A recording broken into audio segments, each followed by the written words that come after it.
Welcome back to my free education channel. আজি আমি discuss কৰিম ৰিয়েল নাম্বাৰছ ক্লাছ 10 ৰ দশম শ্ৰেণীৰ গণিতৰ অনুশীলনী 1.1 তো হেতুৰ চেপ্টাৰটোৰ নাম হৈছে ৰিয়েল নাম্বাৰ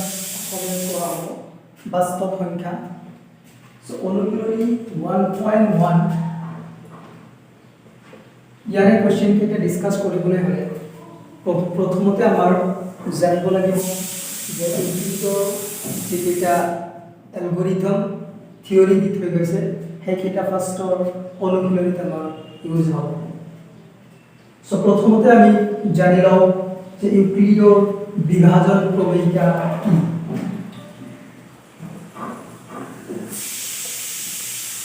ইউক্লিডৰ বিভাজন প্ৰমেয়িকা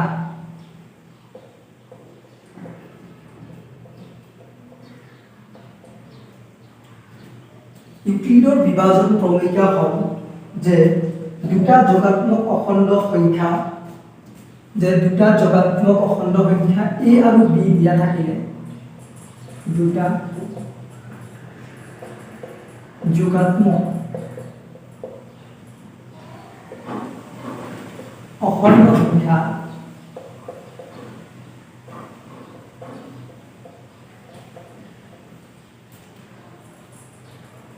a আৰু b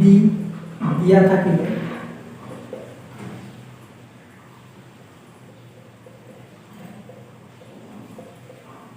এনেকুৱা আৰু দুটা সংখ্যা পোৱা যাব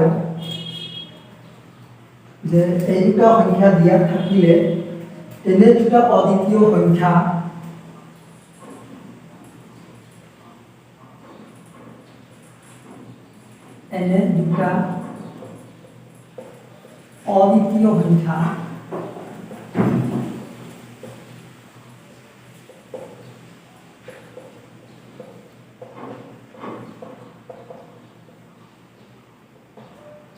অদ্বিতীয় সংখ্যা পোৱা যাব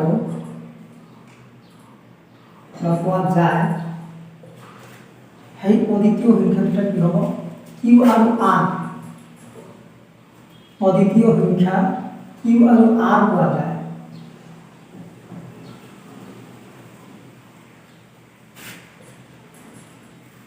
আৰ পোৱা যায় য'ত মোৰ বাইকৰ সৰু কাৰণে গোটেইখিনি যাতে নুঠিলে সো আমি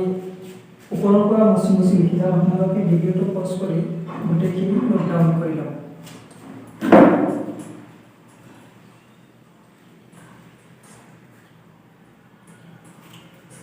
এনেকুৱা দুটা অদ্বিতীয় সংখ্যা কিউ আৰ পোৱা যায় য'ত a equal to bq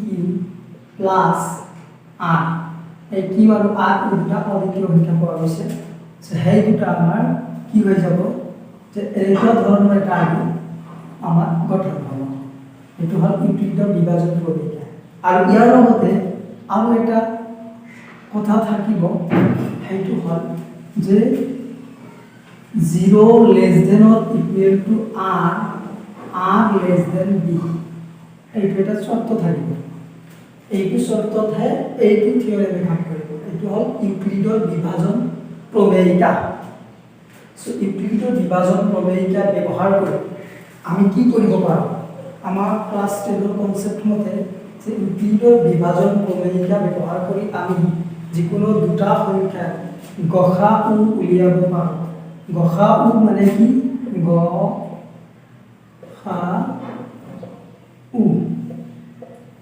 year full form কি হ'ব, ইয়াৰ ফুল ফৰ্ম ইয়াত ইংৰাজীত কোৱা হয় HCF। HCF highest common factor, HCF বুলি কোৱা হয় হাইয়েষ্ট কমন ফেক্টৰ। আৰু ইয়াৰ অসমীয়া ফুল ফৰ্ম হ'ব গৰিষ্ঠ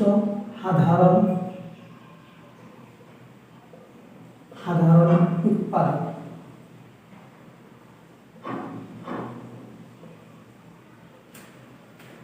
HCF আমি জানো, গসাগু আমি জানো, আমি সংখ্যাৰ গসাগু কেনেকৈ কি উলিয়াও যে আমি হায়েষ্ট কমন যিটো থাকে সেইটো আমি লৈ লওঁ আৰু সেইটোকে আমি কি গৰিষ্ঠ সাধাৰণ উৎপাদক বুলি কওঁ। কিন্তু এতিয়া আমি গৰিষ্ঠ সাধাৰণ উৎপাদক কাৰ সহায়ত উলিয়াম? আমি উলিয়াম ইউক্লিডৰ বিভাজন প্ৰমেয়িকা। এইটো মতে আমি দুটা সংখ্যাৰ মাজত থকা গসাগু উলিয়াম। সো আমি এইটো উলিয়াবৰ কাৰণে কিছুমান পদ্ধতি ইউক্লিডে দি থৈ গৈছে, সেই পদ্ধতি কেইটা আমাক ফলো কৰিব লাগিব। পদ্ধতি কেইটা কি আছিলে? পদ্ধতি কেইটা তোমাৰ ক্লাছ 10ৰ বুকত দিয়া আছে যে সোপন স্টেপ হিচাপে দিয়া আছে। সো স্টেপ হিচাপে মই লিখি দিয়া আছো, সোপন 1 সোপন 2 বুলি লিখি দিয়া আছে। সো স্টেপ 1 দিয়া আছে, স্টেপ 1 এইখিনি ফাৰ্ষ্টৰ যেটো দিও এইখিনি হ'ব স্টেপ 1।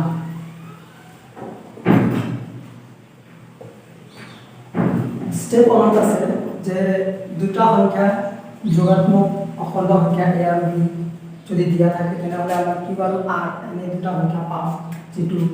যে ইয়াতে a equal to b cube plus r where যত 0 less than or equal to r less than b। এটা एग्जांपल লৈ চাও যেটো কেনেকৈ আমি জাগতে পাইছিলো হরণ বিধি। হরণ বিধি এটা আছে যে ভাজ্য, আমি গুরু ক্লাসতে পাইছো ভাজ্য ইকুয়াল টু ভাজক, ভাজক পূরণ ভাগফল, ভাগফল প্লাস ভাগশেষ। এনেকুৱা ধৰণৰ আমি পাইছিলো। সো এইটো জাস্ট এনেকুৱা ধৰণৰ, এইটো ভাজ্য বুলি কোৱা হ'ব, এইটো ভাজক বুলি কোৱা হ'ব, এইটো ভাগফল বুলি কোৱা হ'ব, আৰু এইটো যে আমাৰ r থাকিব এইটো কি বুলি কোৱা হ'ব? ভাগশেষ বুলি কোৱা হ'ব। সো এনেকুৱা ধৰণৰ। সো এটা एग्जांपल আছে, লেটস সে एग्जांपल এটা লওঁ। एग्जांपल কি লবা? 70 কি দি হৰণ কৰিবা? 2 দিলে কিমান মান যাব? 8 পাঁচ যাব, বাকি থাকিব আমাৰ 16 যদি হয় বাকি থাকিব 1। সো এইটো যদি আমি এই ইউক্লিডৰ বিভাজন প্ৰমেয়িকা মতে লিখিব খুজো কেনেকৈ লিখিব? এইটো হৈ গ'ল আমাৰ কি ভাজ্য, ভাজ্য মানে কি ইয়াতে a equal to b cube plus r, ইয়াতে আমাৰ a হৈ যাব 17 is equal to কি দিয়া আছে b, আমাৰ b কি হৈ যাব? আমাৰ b হৈ যাব b টি হৈছে আমাৰ কি ভাজক। সো ভাজক যদি হয় কি হৈ যাব? আৰু ভাগফল আমাৰ কি আছে? ভাগফল 8 আছে, আৰু ভাগশেষ আমাৰ কি আছে? ভাগশেষ আছে 1। সো এইটো কৰিছো, এইখিনি কৰিলে 17 পাবা, বা 17 মানে এইখিনি। সো এনেকুৱা কৰি ইউক্লিডৰ বিভাজন কৰিব। আৰু এটা বস্তু চাই লবা যে ইয়াতে দিয়া আছে 0 less than or equal to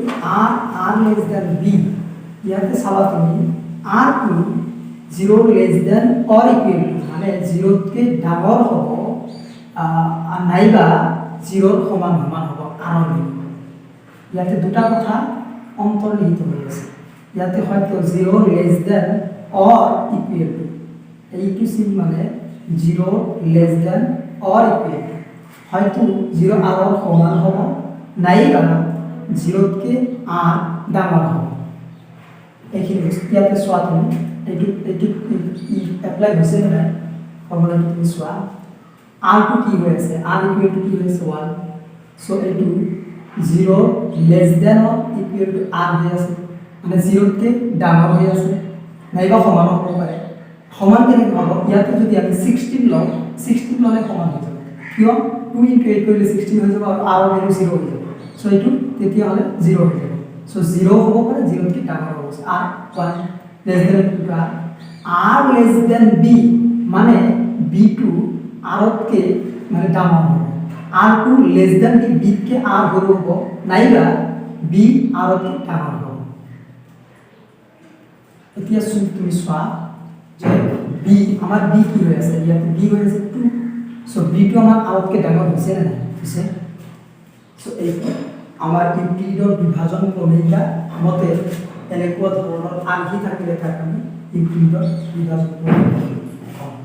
so এক্সাম্পলটো আমাক মিলি গৈছে। সো ইয়াত স্টেপ 1 হ'ব যে a is equal to pq plus r যত 0 less than equal to r less than b আমি প্রমাণ কৰিব এটা এক্সাম্পল দিলে। সো এতিয়া আমাৰ স্টেপ 2 কৈছে যে যদি r স্টেপ 2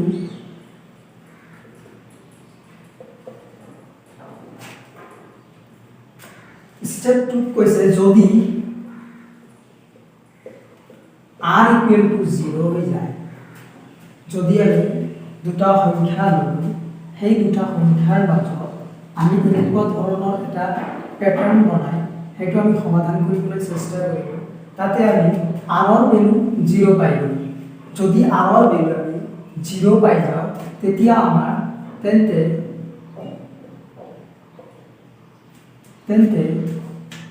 এই প্যাটাৰ্নত থকা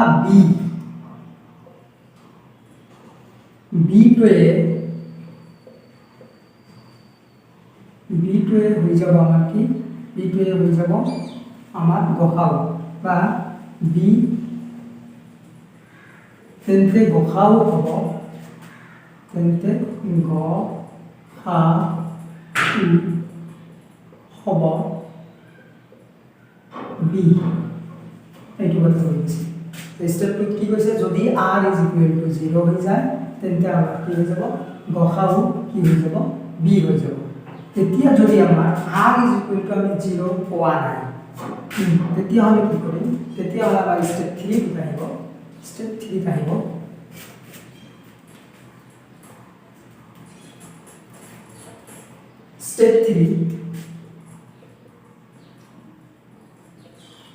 স্টেপ 3 আহি যাব যদি r is not equal to 0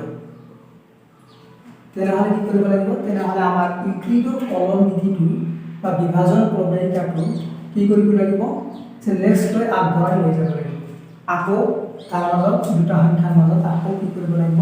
কলন বিধিটো চলাই ৰাখিব লাগিব। যদি r is not equal to 0 তেন্তে ইউক্লিডৰ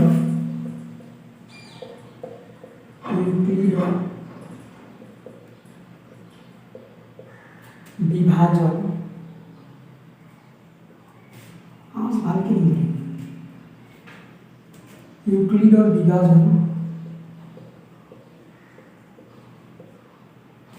কলন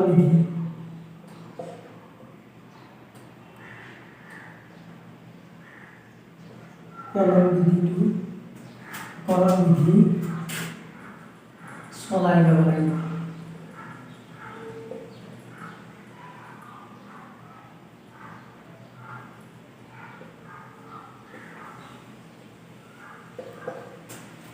স্টেপ 3 আমাৰ এইখিনি কথাই কৈছে যে যদি ভাগশেষ আমি শূন্য পাওঁ, ভাগশেষ শূন্য নাপাওঁ বা ভাগশেষ শূন্য পোৱালৈকে যেতিয়ালৈকে আমি শূন্য নাপাওঁ ভাগশেষ শূন্য পোৱালৈকে আমাৰ কলন বিধিটো প্ৰয়োগ কৰি যাব লাগিব। সো কলন বিধিটো প্ৰয়োগ কৰি যাব লাগিব। প্ৰয়োগ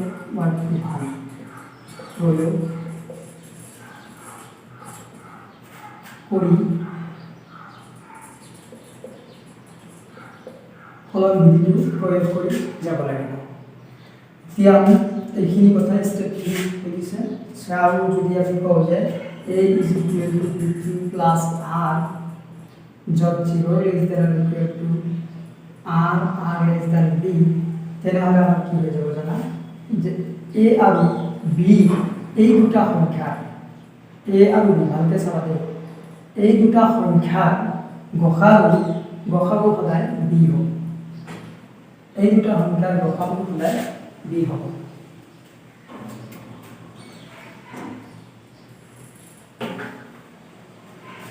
এতিয়া আমি এক্সাৰসাইজ স্টাৰ্ট কৰি। 135 আৰু 225 এতিয়া আমাৰ ফাৰ্স্টত চাব লাগিব কোনটো সংখ্যা ডাঙৰ হৈ আছে, কোনটো সংখ্যা ডাঙৰ হৈ আছে সেইটো আমাৰ সেইটো ভাজ্য বুলি কৰিব লাগিব। আমি যেত ক'লো ভাজ্যই কৰিলো ভাজক ফল ভাগফল প্লাস ভাগশেষ এই বস্তুটো আমাৰ ধৰিব লাগিব কি যিটো ডাঙৰ সংখ্যা সেই ডাঙৰ সংখ্যাটোক আমাৰ ভাজ্য বুলি ধৰিব লাগিব অৰ্থাৎ এই ডাবল সংখ্যাটো a বুলি ধৰিব লাগিব এইটো তোমাৰ ফাৰ্ষ্টত এনেকৈ দেখিব লাগিব যে 2 to 5 is always greater than 135 so এইটো হলে এইটো প্ৰথমতে লিখি ল'ব লাগিব যে এইটো ডাঙৰ সো আমি এইটো কি বুলি ধৰিম a is equal to 2 to 5 বুলি ধৰিম এতিয়া আমি a যদি 2 to 5 ধৰো তেতিয়া হলে আমাৰ নেক্সট কাম কি হ'ব যে 2 to 5 ক আমাৰ 135 দি হৰণ কৰিব লাগিব 2 to 5 135 এটি যদি হরণ করব না হয় দুবার যাব না যায় 200 আর 70 হয়ে যাবে সো 270 আর 925 আছে 135 বাকি কিমান থাকি যাব 12 আর 12 এর পৰা 3 গলে কিমান থাকিব 9 0 সো 93 এই আমি কেনেকৈ কৰিম এতিয়া এই যে আমাৰ ভাজক ইনটু ভাগফল প্লাস ভাগফল এটা পাইছিল যাবতে সেইটোই তোমার a is equal to bq plus r এটি মানে কি ভাজ্য ভাজক পূরণ ভাগফল প্লাস ভাগফল এটি আমি এই সংখ্যাটো এনেকুৱা আৰবি লিখিম ইউক্লিডৰ বিভাজন প্ৰমেয়মতে এনেকুৱাকে লিখিম সো এনেকুৱাকে লিখিলে আমাৰ কি হৈ যাব এনেকুৱাকে লিখিলে 2 to 5 is equal to 135 into 1 plus 90 এতিয়া আমাৰ ভাগশেষ কিমান আছে 90 আছে আমাৰ ভাগশেষ কি কৈছে যে r যেতিয়ালৈকে r নহয় r যেতিয়ালৈকে শূন্য হৈ যাব তেতিয়া আমি এইটো বিভাজন বন্ধ কৰিম যেতিয়ালৈকে r শূন্য নহয় তেতিয়ালৈকে এই বিধিটো চলাই যাব লাগিব এতিয়া আমি এই বিধিটো কাৰ কাৰণে চলাম যে এই ভাগশেষ আছে ভাগশেষ আৰু এই ভাজকৰ মাজত এই দুটাৰ মাজত বিধিটো চলাই যায় এতিয়া নেক্সট কি হৈ যাব আমাৰ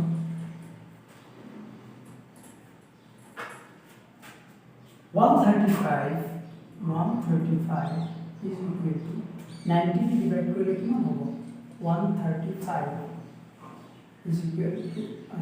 divided by 90 দি কৰিলে 180 দুবাৰ যাব 1 এবাৰ যাব 90 বাকি থাকিব কিমান 5 আমি ইয়াত থাকিব 4 এইটো চোৱা এতিয়া আমি কি পাইছো ইউক্লিডৰ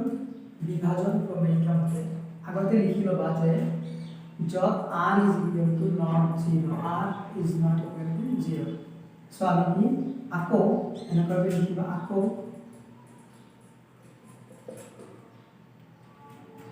নতুন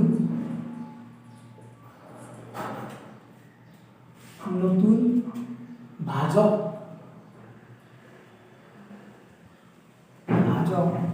আৰু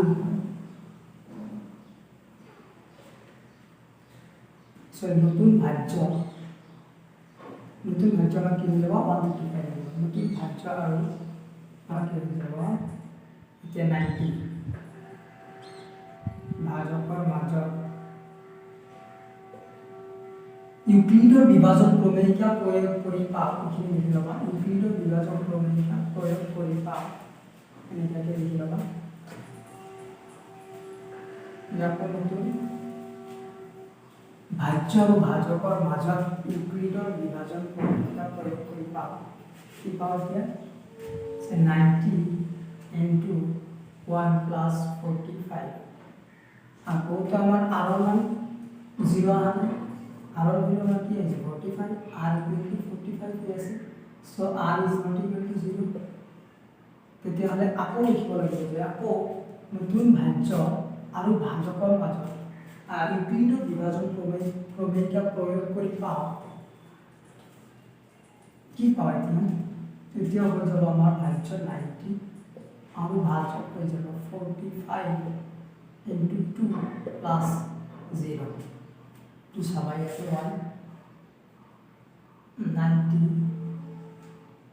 90 45 দুবার পূরণ করিলে 90 হয়ে যাবে या ডাকে মানে 91 মানে 0 আছে সেটা হল r আর হবে এটি আছে আর এটি আছে 80 মাল্টিপ্লাই আছে ভাজক পূৰণ ভাগফল যোগ ভাগশেষ এইখিনি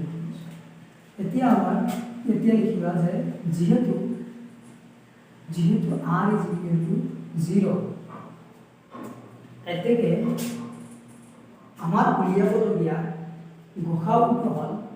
গসাউটো কি আমি জানো যে নির্ণয় ভাজকটোৱে হৈ যাব সংখ্যা দুটাৰ গসাউ সো এতিয়া আমাৰ নির্ণয় গসাউ নির্ণয় গসাউ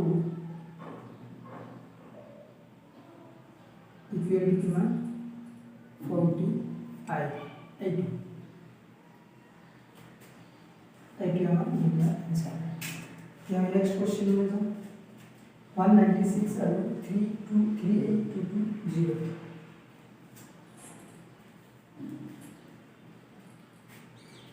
एक्सरसाइज 1.1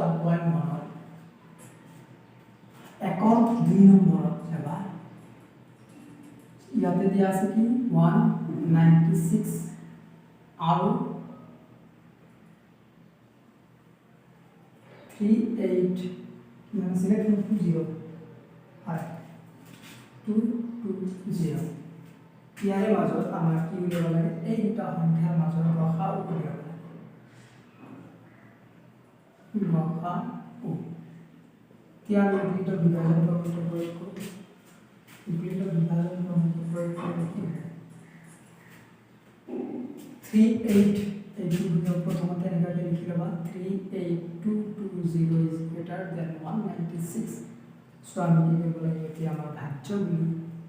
38220 তুমি ল'ব লাগিব আৰু ইয়াতে 196 এনেকুৱা ধৰণৰ ডাঙৰ সংখ্যা আহিলে প্ৰথমতে ইয়াতে তিনিটা সংখ্যা আছে নহয় ইয়াতে তিনিটা সংখ্যাৰ মাজত হৰণ কৰিবা তাৰপিছত বাকীকেইটা কাটি লৈ আহিবা 196 যদি 2 দি মাল্টিপ্লাই কৰা কিমান হ'ব এইটো হৈ যাব 2 গুণ 12 আৰু 2 গুণ 18 909 আৰু 1 গুণ 392 হৈ যাব ইয়াতে 382 আছে সো আমাৰ এইটো ডাঙৰ হৈ গ'ল সো ইয়াতে 2 ৰে হৰণ নাযাব 1 পাঁচ যাব সো একবাৰ গ'লে কিমান হৈ যাব একবাৰ গ'লে হৈ যাব 196 এইটো ইয়াৰ পৰা বিয়োগ কৰি দিয়া 12 প্লাস 6 গ'লে কিমান থাকিব 6 আৰু ইয়াতে 17 পৰা 9 গ'লে কিমান থাকিব 8 আৰু ইয়াতে থাকিল 2 পৰা 1 যাব সো ইয়াতে 186 আছে ইয়াতে আছে 196 এইটো কি ডিভাইড না যায় সো ইয়াৰ পৰা 2 এটা লয়া এতিয়া তুমি চাবা 196 কিমান সংখ্যা দিয়ে মাল্টিপ্লাই কৰিলে 18 পৰা 8 বিয়োগ কৰিলে হৈ যাব তোমাৰ তাৰ পৰা 4 পাই আৰ 980 হৈ যাব সো এইটো ক্যালকুলেশন ডাঙৰ হৈ গ'ল কাৰণ এটা ডাঙৰ সংখ্যা দিছে সো ইয়াতে তুমি এইটো লিখিব পাৰা যে 196 সৰি 3220 38220 is equal to লিখিব পাৰো এইটো ভাজক পূৰণ ভাগফল ভাজক কিমান আছে 196 পূৰণ আমাৰ ভাগফল কিমান ভাগফলটো হ'ল 195 আৰু ভাগফল কিমান 0 টু ফাৰ্স্ট একটা লাইন আছে এটা দুটি ক্যালকুলেশন কৰতে ডাঙৰ আছে এইখিনি যেহেতু r is equal to 0 তেন্তে আমাৰ গসাউ নিৰ্ণয় গসাউটো কি হ'ব তো গসাউটো আমাৰ এই সংখ্যাটো যেটো ভাজক থাকিব ভাজকটোৱে হৈ যাব আমাৰ কি নিৰ্ণয় গসাউ এইটো হৈ যাব আমাৰ নির্ণয় গসাউ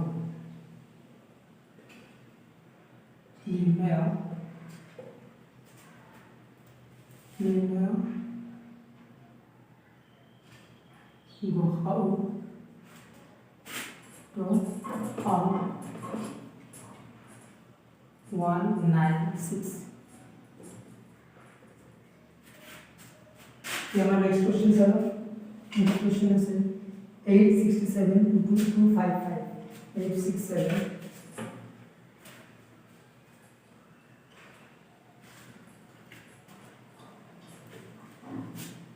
3 नंबर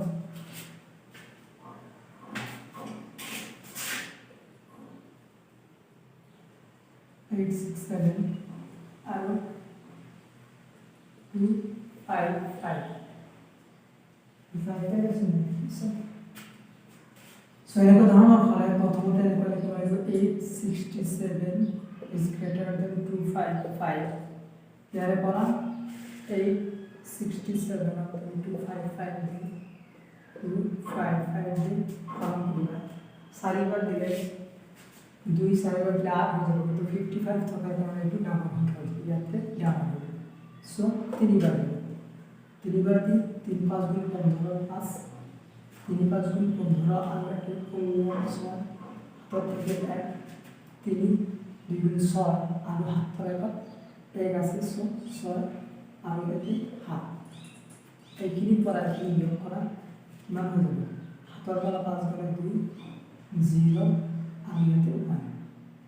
এতিয়া আমি ইউনিটৰ বিভাজন প্ৰমেয়টা মতে আমি জানো কি যে ভাজ্য 867 is equal to 255 into 3 তাৰ পিছত আমাৰ কি আহিব plus 102 plus 102 ইয়াৰ পৰা আমি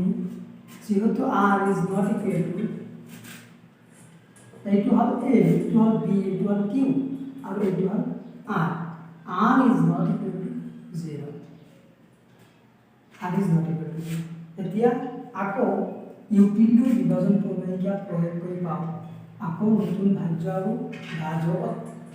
ইউক্লিডৰ বিভাজন প্ৰমেয়টা প্ৰয়োগ কৰি পাওঁ এতিয়া আমাৰ ভাজ্যটো কি হৈ যাব 255 equal to 255 of 102 K multiply কৰিব সৰি ডিভাইড কৰিব হৰণ কৰিলে এইটো কি হৈ যাব 204 হৈ যাব দুবাৰ যাব তিনিবাৰ হয় 4 0 2 এতিয়া কিমান থাকিব 1 আৰু ইয়াতে 5 51 থাকি যাব সো এতিয়া তুমি এনেকৈ লিখিব পাৰা যে 102 into 2 plus 51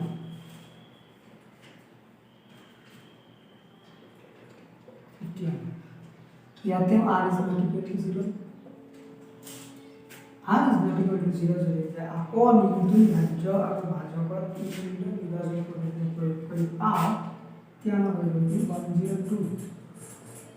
is equal to কি হৈ যাব 51 ডিভাইড কৰিলে দুবাৰ যাব r পাই যাব 0 so 51 into 2 plus 0 এতিয়া r equal to 0 হৈ যাব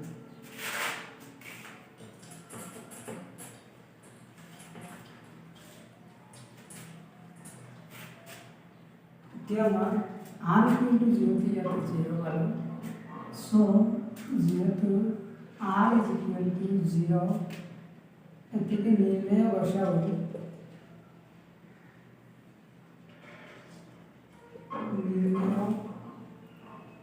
গহাউ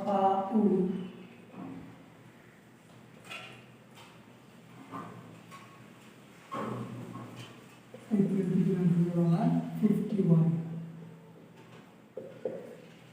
51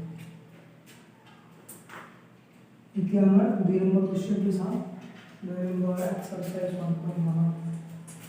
2 নম্বর কোশ্চেনটি এটা 3 নম্বর করলাম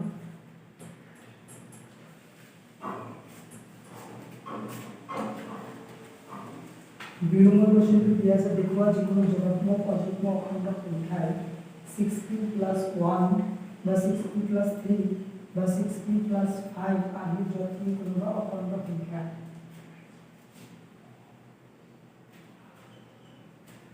ধরা ধরি লও কোশ্চেন 2 নম্বর বিপদ আছে তোমার দেব করবা সাইলা সো এটা 2 নম্বর কোশ্চেন হল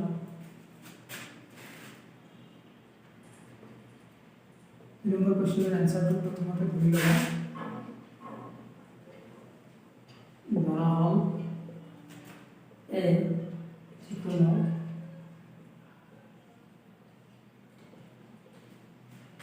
যোগাত্মক অযুগ্ম অখণ্ড সংখ্যা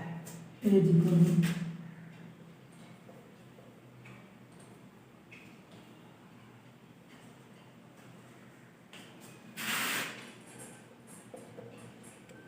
যোগাত্মক অযুগ্ম বা অযুগ্ম অযুগ্ম অখণ্ড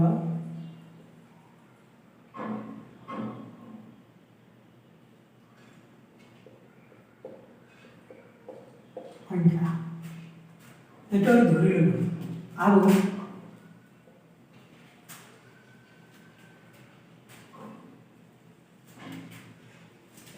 r equal to 6 যাব তেতিয়া আমরা a is equal to 6 cube are a is equal to আমি যাব 6 cube plus 1 6 cube plus 1 6 cube plus 2 6 cube plus 3 6 cube plus 4 এই আমার বটে তিনি এটা কি দিয়ে যাবে এই হয়ে যাবে 6 cube 6 cube plus 1 6 cube plus 2 6 cube plus 3 6 cube plus 4 যেতিয়া লৈকে আমি আর মান 5 না পাম তেতিয়া লৈকে আমি 6 cube plus 6 cube plus আর মান লিখে যাব সো এতিয়া আমি 6 cube plus 5 পাইলো ইয়াৰ পিছত আৰু আমি লিখিব কারণ আর লিমিট 5 লৈকে দিয়া আছে 5 তকৈ বেছি হ'ব নোৱাৰে আর লিমিট কিমান দিয়া আছে 5 লৈকে দিয়া আছে সো এতিয়া আমি চাম কি যে আমি এ কি বুলি ধৰি লৈছো এ ধৰি লৈছো যোগাত্মক অযুগ্ম অখণ্ড সংখ্যা এতিয়া তুমি চোৱা যে 6 cube plus 2 6 cube plus 4 এই তিনিটা সংখ্যা হ'ব নোৱাৰে কিয় নোৱাৰে যে এই তিনিটা সংখ্যা দুইৰে বিভাজ্য হয় দুইৰে হৰণ যায় চাবা এইটো দুইৰে হৰণ যাব এইটো দুইৰে হৰণ যাব এইটো দুইৰে হৰণ যাব সো এই তিনিটা সংখ্যা যদি দুইৰে হৰণ যায় তেনেহ'লে এইটো আমাৰ যুগ্ম সংখ্যা হ'ব জানো অযুগ্ম সংখ্যা হ'ব জানো নহয় এইটো আমাৰ যুগ্ম সংখ্যা হয় কিন্তু আমি ধৰি লৈছোঁ কি গোটেইকেইটা অযুগ্ম বুলি ধৰিছোঁ তেতিয়া তুমি ক'ব লাগে যে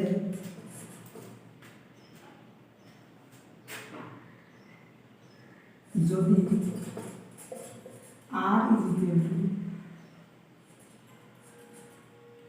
r is equal to 0 পৰা ডট 5 লৈকে হয় তেন্তে এ কি হ'ব নোৱাৰে এ আমাৰ কি হ'ব নোৱাৰে 6 কিউ হ'ব নোৱাৰে আৰু এ 6 কিউ প্লাস 2 হ'ব নোৱাৰে আৰু 6 কিউ প্লাস 4 হ'ব নোৱাৰে কাৰণ আমি এই ধৰি লৈছোঁ কি অযুগ্ম অখণ্ড সংখ্যা কিন্তু এইকেইটা কি হৈছে যুগ্ম হৈ আছে এতিয়া আমাৰ কি এ 6 কিউ প্লাস 2 6 কিউ প্লাস 4 হ'ব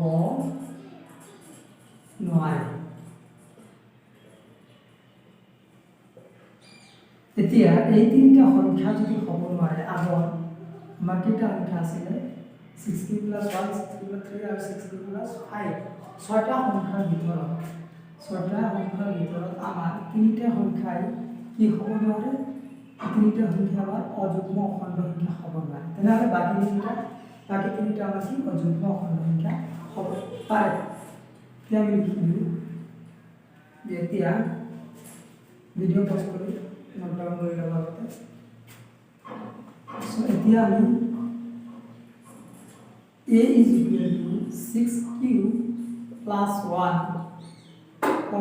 6 cube plus 3 আৰু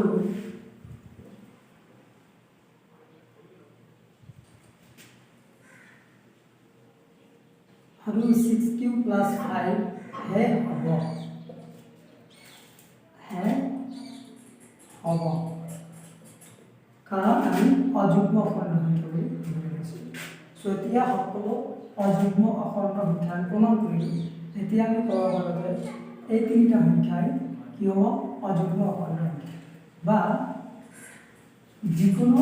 অযুগ্ম অখণ্ড সংখ্যাই ইয়াত এই বুলি বুজিছোঁ তেতিয়া আমি ক'ব পাৰোঁ যে যিকোনো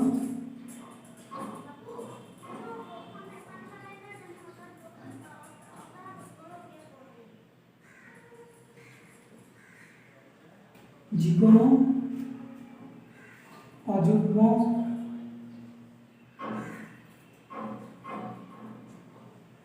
অখণ্ড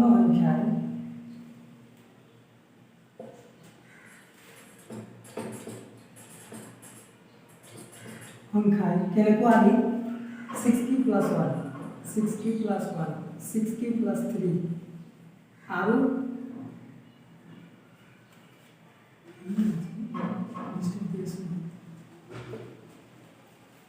6k + 3 আহি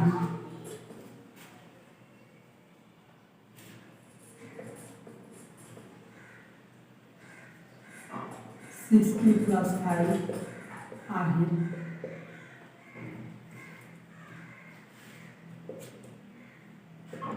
আহি হয়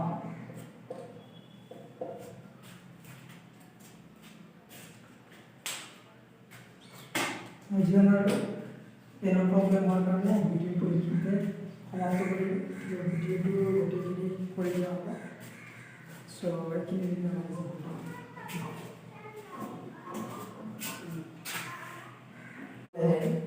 12, 15 আৰু 21 এই তিনিটা দল একেলগে যাই আছে এইটোৰ পিছে পিছে এইটো যাই আছে এইটোৰ ভিতৰত পিছে পিছে এইটো দল যাই আছে তেওঁলোকে এটা আনটোৰ লগত কদম মিলাবলগীয়া হয় এইটোৰ লগত কদম মিলাবলগীয়া হয় যদি কয় যে এওঁলোকৰ মাজত মানে উচ্চতম সংখ্যাটো কি হ'ব যে এটাৰ পিছত আনটো মিলাই খোজ মিলাই যাব পাৰিব এনেকুৱা ধৰণৰ হ'লে আমাৰ এই তিনিটা সংখ্যাৰ গসাউ উলিয়ালে সেইটো আমাৰ উচ্চতম সংখ্যা যিটো সেইটো আমাৰ এটাই আনটোৰ লগত কেনেকুৱাকৈ খোজ কাঢ়িবলৈ কদম মিলাই যাব পাৰিব সেইটোৱে হৈ যাব চ' ইয়াৰে যদি আমি গসাউ উলিয়াওঁ গসাউ মানে কি HCF হায়েষ্ট কমন ফেক্টৰ হ'লে ইয়াৰে পৰা তুমি উলিয়াব পাৰা 3 তিনিটা ফেক্টৰ উলিয়াব পাৰা 3 × 4 4 বাৰ যাব ইয়াতে 3 × 5 বাৰ যাব 3 7 বাৰ যাব এতিয়া আৰু আছে জানো এনেকুৱা এটা সংখ্যা আছে জানো যে তিনিটা সংখ্যাতে মাল্টিপ্লাই হ'ব তিনিটা সংখ্যাতে হৈ যাব এনেকুৱা সংখ্যা নাই কাৰণ 5 আৰু 7 আছে চ' ইয়াৰে আমাৰ যদি কয় উচ্চতম সংখ্যাটো কি হৈ যাব HCF হৈ যাব 3 এইটোৱে হ'ল আমাৰ উচ্চতম সংখ্যা এতিয়া তোমালোক কোৱেশ্চনত যিটো দিয়া আছে তোমালোকৰ গ্ৰুপৰ যিটো কোৱেশ্চন নম্বৰ 1.1 নম্বৰ কোৱেশ্চন সেইটো 616 জনীয়া দল এটা 32 জনীয়া দলৰ পিছে পিছে খোজকাঢ়ি যায় আছে তেওঁলোকে কদম মিলাবলগীয়া হ'লে তেওঁলোকৰ উচ্চতম সংখ্যাটো কি হৈ যাব এতিয়া আমি সংখ্যা দুটা গসাউ উলিয়াব লাগিব 616 greater than 32 এতিয়া আমাৰ ইয়াৰে গসাউ উলিয়াই আমাৰ নিৰ্ণয় এনসাৰ হৈ যাব উত্তৰ হৈ যাব যিটো আমাৰ কোৱেশ্চনত দিছে যে কদম মিলাবলগীয়া উচ্চতম সংখ্যা ইয়াৰ গসাউ উলিয়াবলগীয়া হ'লে আমি প্ৰথমতে ইউক্লিডৰ বিভাজন ফৰ্মুলা প্ৰয়োগ কৰি ইউক্লিডৰ বিভাজন ফৰ্মুলা এইটো কি আছিল আমাৰ যে a is equal to bq plus r য'ত 0 less than or equal to r less than b এইটো আছে সো ইয়াতে আমাৰ এৰ ভ্যালুটো কি হয়ে যাব 616 আৰু আমাৰ এইটো কি হৈ যাব এইটো আমি এনেকৈ কৰি লিখিম যে ভাজ্য ইকুৱেল টু ভাজক পৰা ফল সো ভাজ্য যদি এনেকৈ লিখো 32 ই মাল্টিপ্লাই কৰিব এইটো কিমান বাৰ যাব সো এইটো যদি আমি চাও 3 আৰু 8 মাল্টিপ্লাই কৰিলে কি হ'ব 16 এতিয়া 24 25 বেছি লাগে সো ইয়াত কিমান বাৰ যাব 616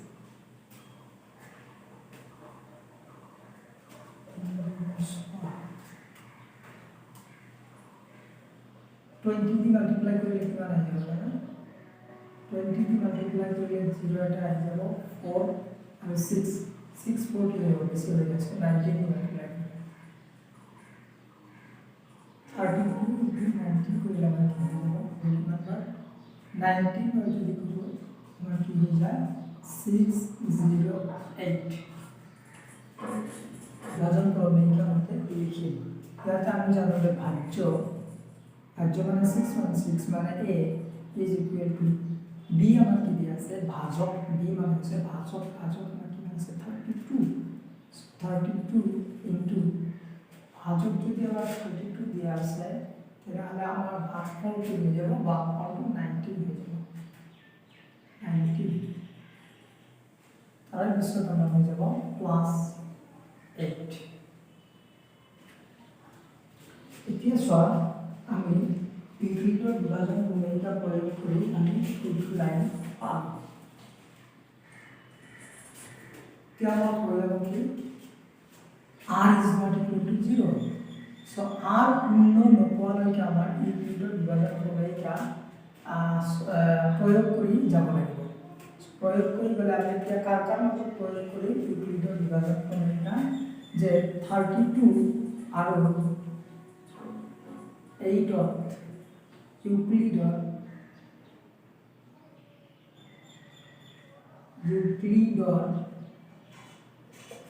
বিভাজন প্ৰমেয়টা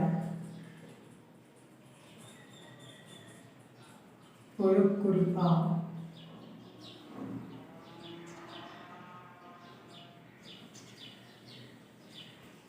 প্ৰয়োগ কৰি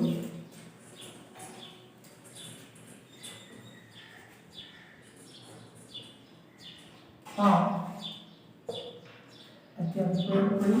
যে 32 is equal to কি হয়ে যাবে 32 8 দিয়ে ডিভাইড করে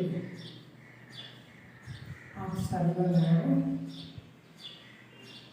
0 হয়ে গেল কি আমার আগে 0 হয়ে গেছে 8 into 4 plus 0 এতিয়া চোৱা আমাৰ 0 টো আহি গৈছে r is equal to 0 হয়ে গেল এতে যদি আমার r এর ভ্যালু 0 হয়ে যায় তেতিয়া আমার সেই আমার ইউক্লিডৰ বিভাজন প্ৰমেয়ৰ যেটো ভাজক থাকিব সেই ভাজকটো নিৰ্ণয় নকৰাও হ'ব এইটো আমাৰ ভাজক সো ভাজকটো আমাৰ কি 8 সো এতে নির্ণয় থেকে গসাউ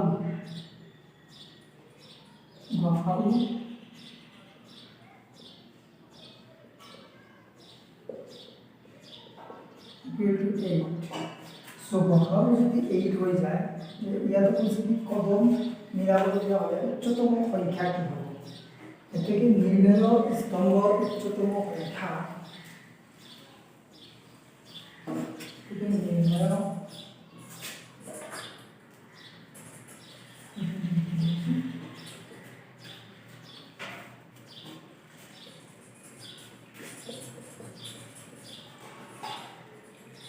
নিৰ্ণয় স্তম্ভ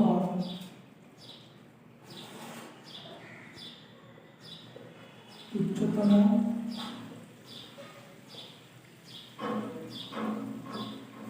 সংখ্যা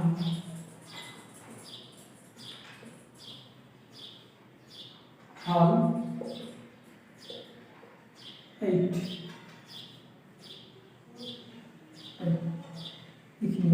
যে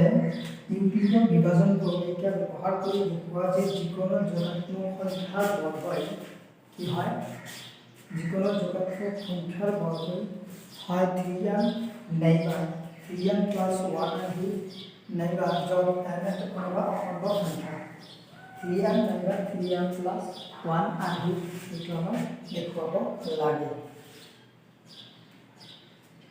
যিকোনো যোগাত্মক অখণ্ড সংখ্যাৰ বৰ্গ এতিয়া যদি আমি যিকোনো যোগাত্মক অখণ্ড সংখ্যা যদি আমি এটা এক্স বুলি কওঁ, যিকোনো যোগাত্মক অখণ্ড সংখ্যা এক্স এটা হৈ যাব। এতিয়া আমাৰ পৰিস্থিতি এইটো বৰ্গ কৰিব লাগিব, বৰ্গৰ যুক্ত হৈছে। এতিয়া আমি যদি এক্স স্কুৱেৰ কৰি দিওঁ, ৰাইট সাইডতে স্কুৱেৰ কৰিব লাগিব। স্কুৱেৰ কৰিলে কি হ'ব? X square is equal to 3 to গোটেইখিনি স্কুৱেৰ কৰিব। এইটো এনেকৈ লিখিব পাৰা যে যদি r equal to 0, যদি r equal to 0 তেন্তে x square is equal to 3 whole square। ইয়াতে তুমি এতিয়া কি লিখিব পাৰা, এইটো স্কুৱেৰ কৰিলে কি হ'ব? 3 স্কুৱেৰ মানে 9 আৰু 3 স্কুৱেৰ মানে 3 স্কুৱেৰ। সো ইয়াতে তুমি এটা বস্তু লিখিব পাৰা যে 3 into 3 কিউ স্কুৱেৰ এনেকৈ তুমি লিখিব পাৰা। সো য'ত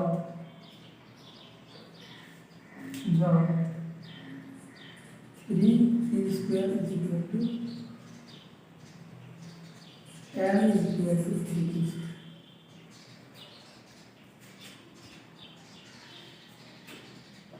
এইটো হৈ গ'ল।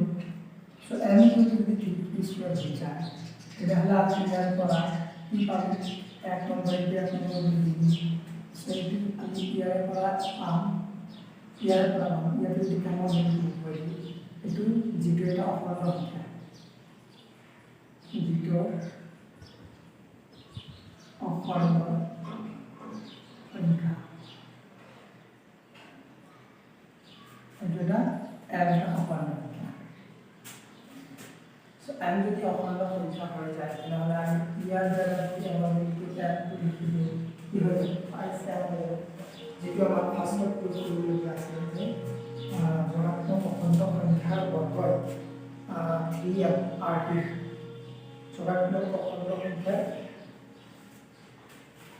যোগাত্মক অখণ্ড সংখ্যাৰ বৰ্গই 3m r3। তাৰ মানে এইটো মানে কি হৈ যাব যে ইয়াৰ পৰা আমি এইখিনি বস্তু পাম যে x square is equal to thrice m। এক নম্বৰ এতিয়া এইটো r equal to 0 বুলি ধৰা হৈছে, এতিয়া আমি r equal to 1 বুলি ধৰিম। r equal to 1 বুলি ধৰো, r equal to 1 বুলি ধৰিলে x আমাৰ কি হৈ যাব? x equal to thrice q plus 1।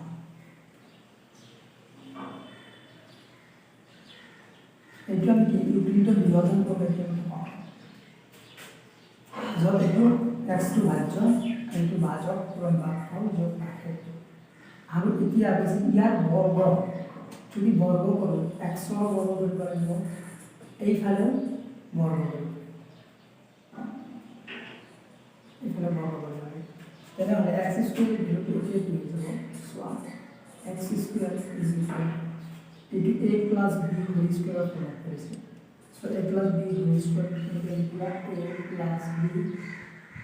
Whole square যদি ইনভাৰ্ট থাকে তেনেহ'লে লিখিব পাৰা a square plus 5ab plus b square এনেকৈ লিখিব লাগে। এইখিনি বস্তু জানি ল'বা। সো এইটো যদি এনেকুৱাকৈ এইখিনি বস্তু যদি এনেকুৱাকৈ লিখোঁ কি হৈ যাব? চোৱা a স্কুৱেৰ মানে thrice q whole square plus a square লিখিলোঁ a প্লাছ b, a মানে কি হ'ল 3q, b মানে হৈছে প্লাছ 1 ইনটু এতিয়া এইটো হোল স্কুৱেৰ, এতিয়া আমাৰ লিখিব লাগিব কি লিখিব? a স্কুৱেৰ, আমি লিখিলোঁ a মানে 3q স্কুৱেৰ লিখিলোঁ plus twice a 2 degree a মান কিমান আছে? a মান আছে 3, 2 ইনটু 3a। তাৰপিছত কি আছে? b টো মাল্টিপ্লাই হৈছে এ আৰু বি এনেকুৱাকৈ থাকিলে এ বি এনেকুৱাকৈ থকা মানে ইংৰাজী লেটাৰটো এনেকুৱাকৈ থাকে তেনেহ'লে আমি সেইটো সংখ্যা কেনেকুৱাকৈ ধৰোঁ এ ইনটু হৈ আছে এ ইনটু বি এনেকুৱা ধৰণৰ হৈ আছে আমি ধৰোঁ সেইটো বুজি ল'বা ভালকৈ পঢ়ি ল'বা জানি ল'বা তো এ ইনটু বি হৈ আছে চ' এইটো ইনটু আৰু বি মান কি আছে 1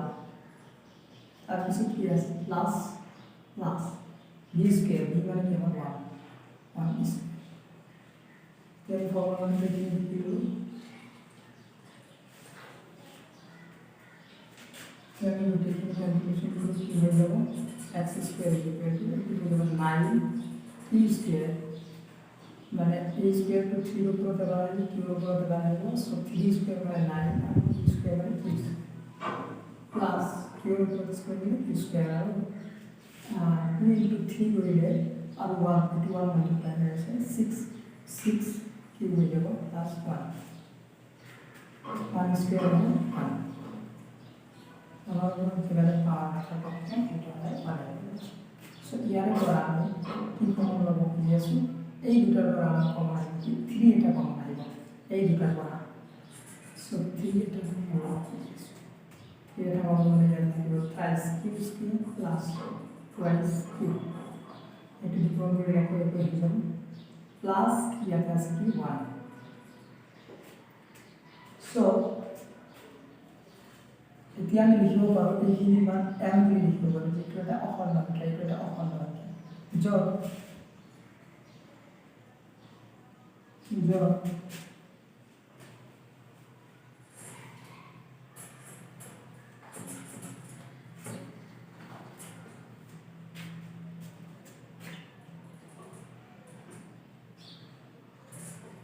m equal to 3q square 3q square plus twice q যেটো এটা অখণ্ড সংখ্যা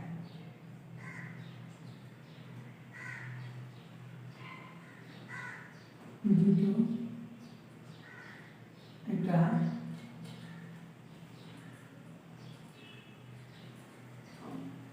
অখণ্ড সংখ্যা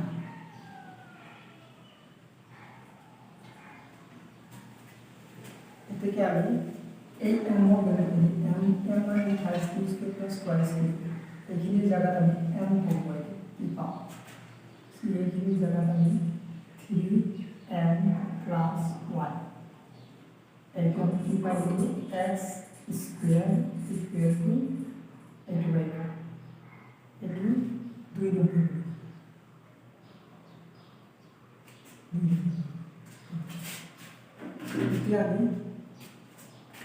এতিয়া আমি কি কৰিব পাৰো এতিয়া আমি ক'ব পাৰো যে ইনপুটৰ কলম বিধি মতে এইখিনি কথা ক'ব পাৰো যে যিকোনো যোগাত্মক অখণ্ড সংখ্যাৰ বৰ্গ x আছে নহয় x এটা যোগাত্মক অখণ্ড সংখ্যা বুলি লৈছো সো যিকোনো যোগাত্মক অখণ্ড সংখ্যাই যিকোনো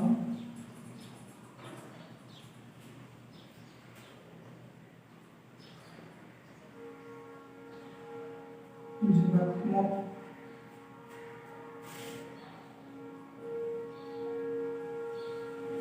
অখণ্ড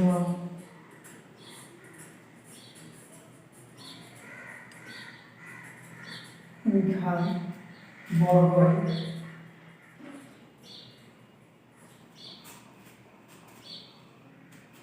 এটাকে 1 আর 2 এর দ্বারা বের করব হ্যাঁ ঠিক আছে এটা দিয়েছে এতে 1 আর 2 সমীকরণের পড়া কবে হবে 2 এর পড়া পাও যেগুলো পাও যে যেকোনো যোগাত্মক সংখ্যার বর্গ কি হয়ে যায় thrice m নাইবা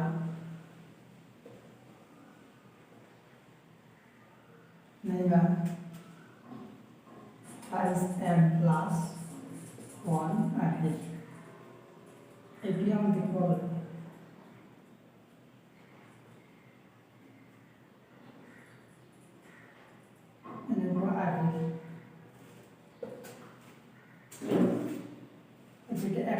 এক নম্বর আমাদের এক নম্বর দিছিল যে x স্কয়ার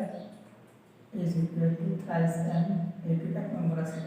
সো 1 আর 2 এর পর আমি বলবো যে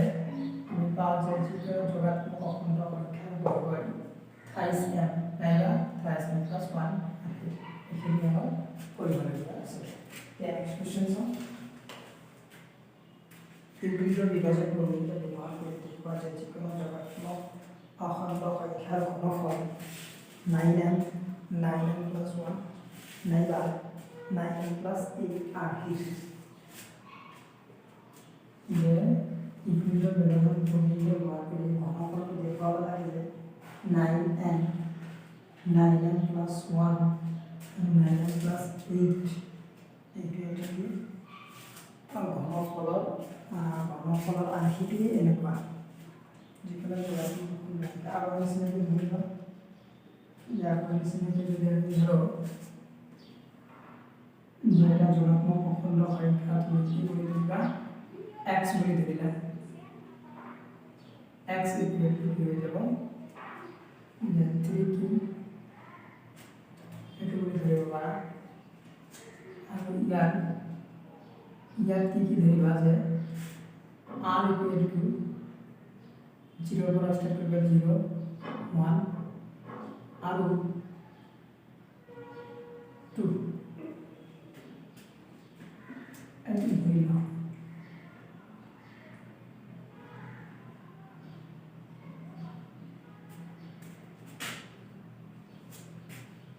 এইটো ধৰিবা এতিয়া যদি r ইকুৱেল টু 0 হৈ যায় ইয়াতে লিখিবা যদি r equal to 0 হয় তেন্তে আমি লিখিব পাৰা তেন্তে আমাৰ কি কৈছে প্ৰশ্ন মতে x কিউব হৈ যাব equal to 3q whole power cube হৈ যাব x কিউব যদি 3q whole power cube হৈ যায় এইটো হৈ যাব 3 into 3 into 3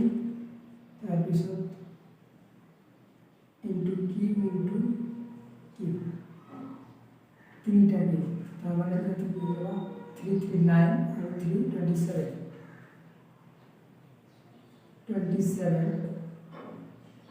কিউব কিউব হৈ যাব ইয়াৰ পৰা তুমি এটা বস্তু কম ল'ব পাৰা এইটো মানে কি আছে x cube x cube is equal to 9 এটা কম 9 কমন করে এটা কি হবে 3 cube cube নেকাকে লব পারা 3 27 cube cube সো এটা তুমি কি লও লিখো পারা f বলি লিখো পারা যোগ n into 3 cube cube এটা অখণ্ড সংখ্যা যোগাত্মক অখণ্ড সংখ্যা বা অখণ্ড সংখ্যা যোগাত্মক দিবা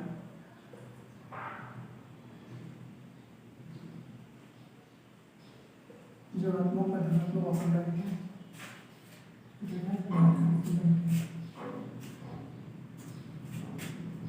এতিয়া দ্বিতীয় নম্বৰ এতিয়া আমি এই 3 কিউব কিউবৰ ঠাইত তাক কি লিখিম সব কি হৈ যাব x cube is equal to হৈ যাব 9m ইনটু 1 নম্বৰ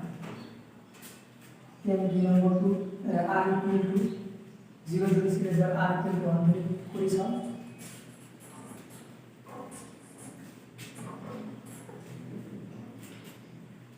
r যদি r equal to 1 হয়ে যায় তাহলে আমার x এর ভ্যালু পেয়ে যাব x is equal to x cube plus 1 তাহলে আমার কি হয়েছে একটু ঘনফল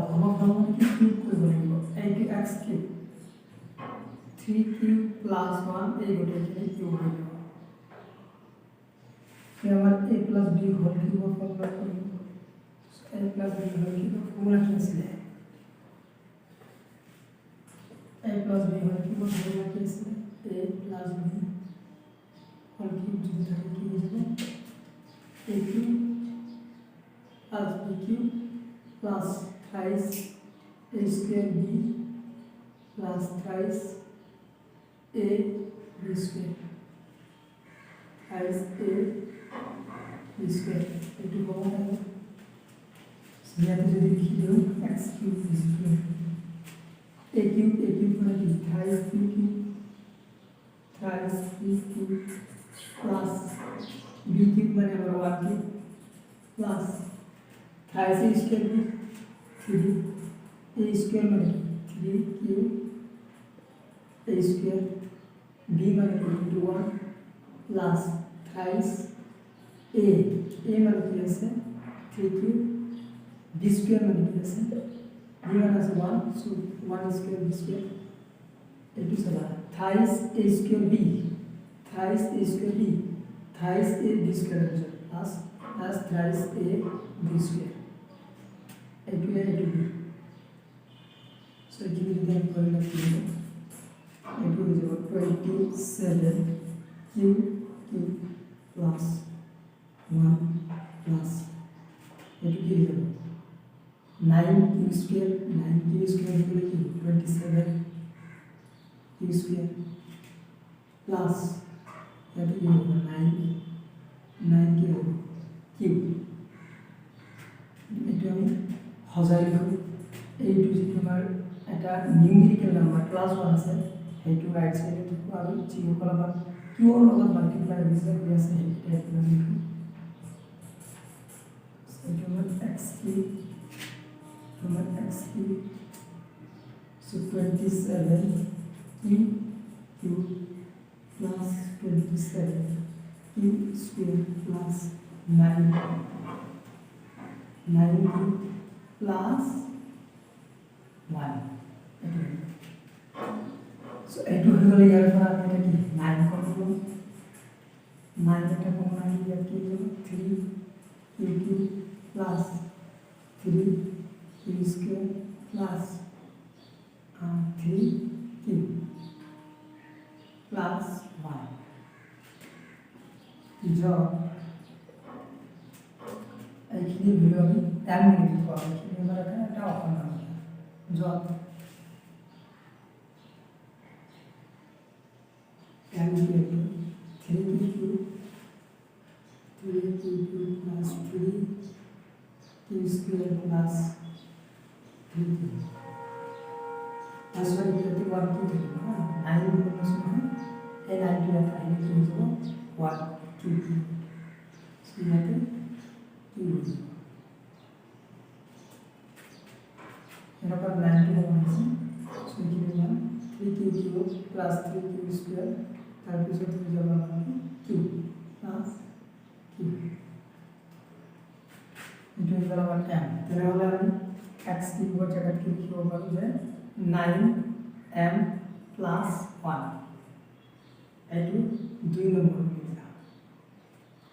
2 নম্বরে দেওয়া হবে দেখি আমি এটা আমি আরো কি লিখেছিল 1 লিখেছিল এটি আমি আরো একটু করে লিখি আমি লিখলাম যদি r equal to 2 হয় এটা ইউক্লিডৰ কলমৰ মতে আমাৰ যোগাত্মক খণ্ড সংখ্যাটো হৈ যাব x is equal to 3q plus 2 পায় কিন্তু আমরা উলিয়াব লাগে কি ঘনফল কিউব কৰিব লাগিব থ্ৰাইস q plus 2 এইটো আমাৰ কিউব কৰিব লাগিব কিউব কৰিব হলে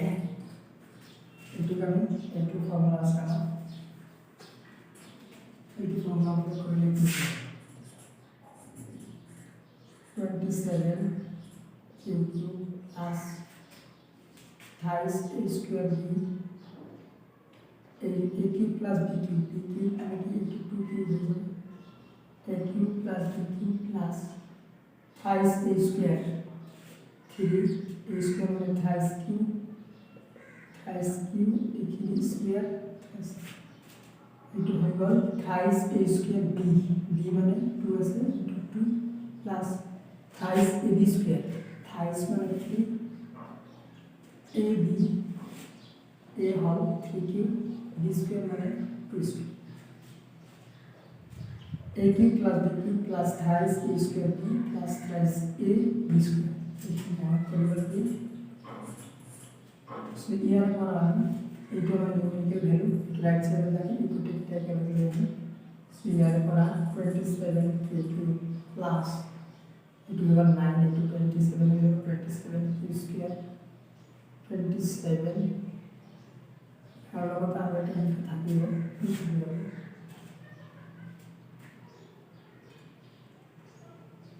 927 and according to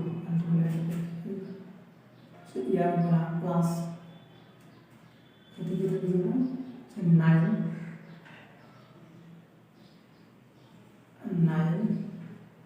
q into 4 and then here here আমরা এই গোটে এটা করা প্লাস কি হয়েছে 2 কিউব মানে 8 হয়েছে এই তিনটার পর আমার কি কমন হয়েছে 7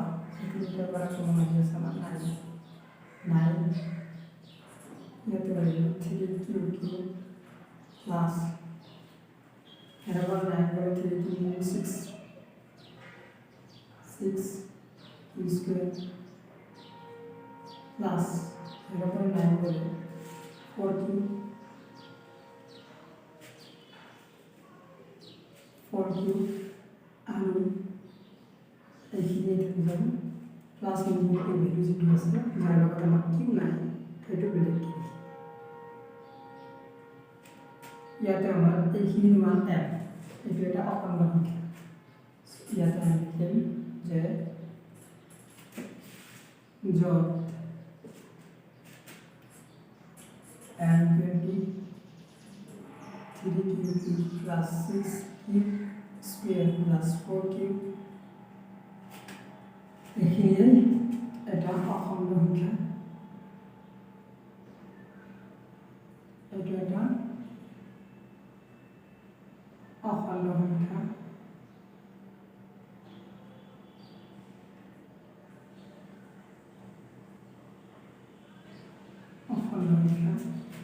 যেতিয়া আমি কি পাবো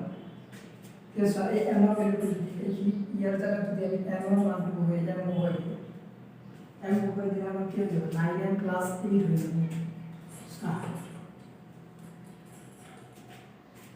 9 8 কমন কি ডিসটেন্স 9 and plus 8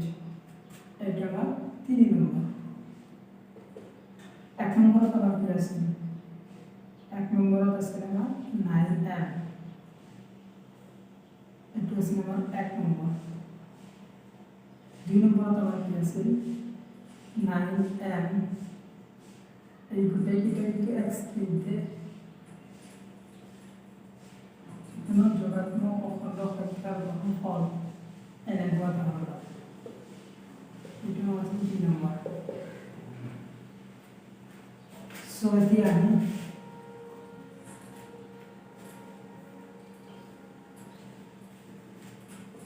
yani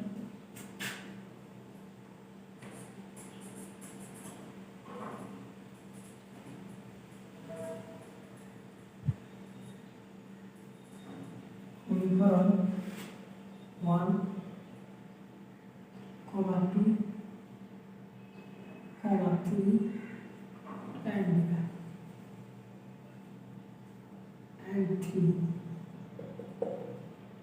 3 করা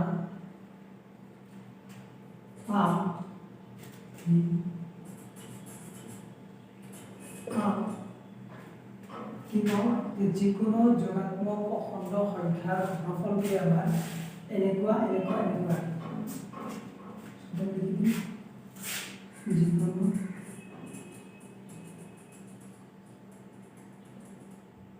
যোগাত্মক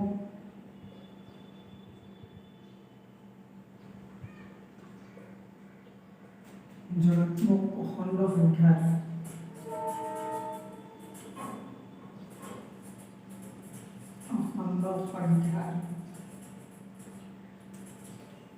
ঘনফল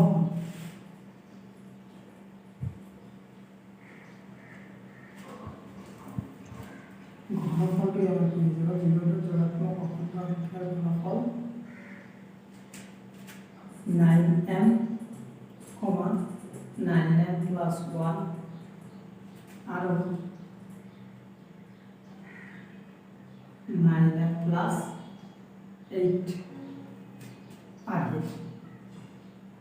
এটি আমার বিয়োগ পাব লাগে সরি বিয়োগ পাই দিই এখানে আমার পরিবর্তন আছে ফার্স্ট ওয়ার্ডের আমরা কমপ্লিট হয় ফার্স্ট ইকুয়েশন লিখেছি সো এখানে আমরা ওটা দিয়ে কমপ্লিট হয় সো এক্সারসাইজ 1.1 কোটে কি দিয়া সলিউশন দিয়া সো গোটে কি সলিউশন আমরা ভালকৈ চাই লম আৰু সম্পূৰ্ণ ভিডিঅ'টো চোৱাৰ বাবে আপোনালোকক সকলোকে ধন্যবাদ জ্ঞাপন কৰিলোঁ।